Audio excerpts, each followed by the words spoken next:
Magandang araw po, welcome po sa aking channel, Love9 TV. Patalasasan po, meron po ba kayong mga properties na napapabayaan or non-performing assets? Plan nyo ibenta pero wala kayong oras sa pagbibenta nito. Kung ito'y pagkakatiwala nyo po sa amin, tawag lang po kayo sa aking numero. Usap po tayo, gawin ko po ng video for free. Yes, libre po, wala po kayong babayaran. Tutulungan pa namin kayong mabenta ang inyong property. Kami na po bala sa marketing, sa boosting or paid ads, even sa tripping. Hindi na po kayo mapapagod sa pag-entertain ng mga buyers. Kami na po bala sa lahat. Tawag lang po kayo. Nandito po tayo ngayon sa Paniki Tarlac kung saan meron po tayong bagong video presentation, isang income generating na property. Ito po ay 3-door apartment na may lot area na 200 square meters. Each unit ay meron pong floor area na 68 square meters more or less. Ito po'y titulado, buhay po ang may-ari, kaya wala po kayong magiging problema sa documentation o sa transfer ng title. Maayos na maayos po ang structure, gawa ng ito'y well-maintained. Kada unit po ay meron na pong bakod at entrance gate. May 2 kwarto o 2 bedrooms, 1 toilet and bath, kitchen, service area, at meron din pong natural ventilation kaya maaliwalas naman po sa loob. So, true and true po ang hangin. Ito pong property ay along Barangay Road at flood-free area.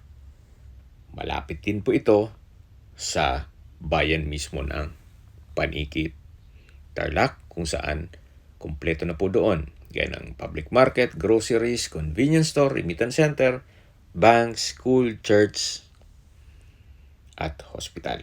Mamaya po pag-usapan natin sa distance, location, at travel time. So ito po yung first unit, then second unit. So sa ngayon po, hindi natin mapapasok itong mga apartment gawa ng okupado po lahat. O meron pong mga nangungupahan. Kumbaga privacy na lang po sa kanila. Pero meron po tayong video nito na available sa aking YouTube channel. Yung title po ay All-in-One Property, Paniki Tarlac. So nakapag-decide po si owner na ibenta na lang itong apartment bukod na dun sa bahay at dun sa farm lot. At sa murang halaga. Kaya kung hanap niyo po ay isang income generating property o investment, ito na po yung hinahanap nyo. Sa distance, location at travel time portion na po tayo. Mula po sa bayan ng Paniki Tarlac, ang distance is 500 meters at 3 minutes walk lang po. Opo, napakalapit lang po nito.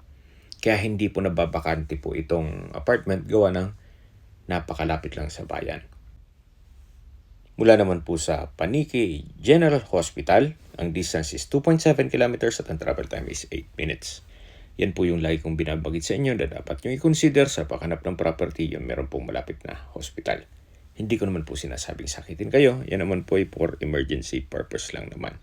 At mula naman po sa Clark International Airport, ang distance is 65 kilometers at ang travel time is 58 minutes.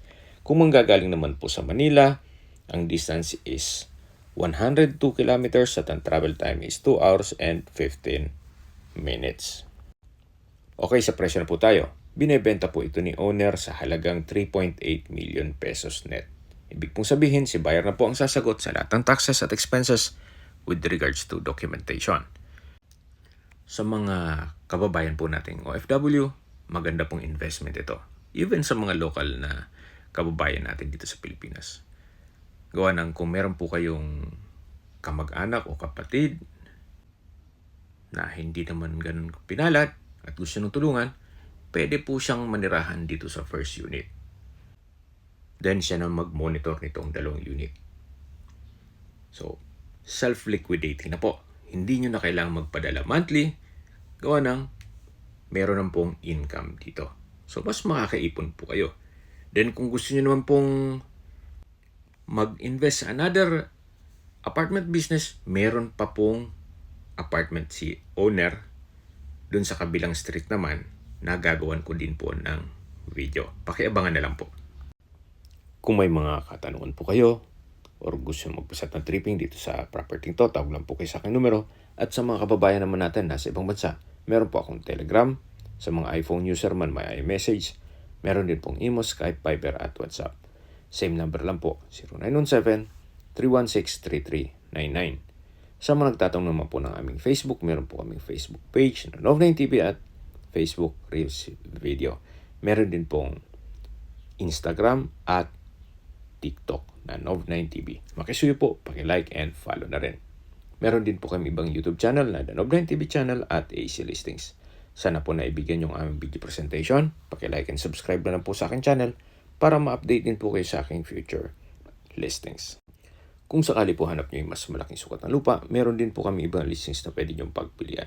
Huwag po kayong mag-atubiling tumawag sa amin, then let us know your budget para malaman namin kung anong property pwede namin ilok sa inyo.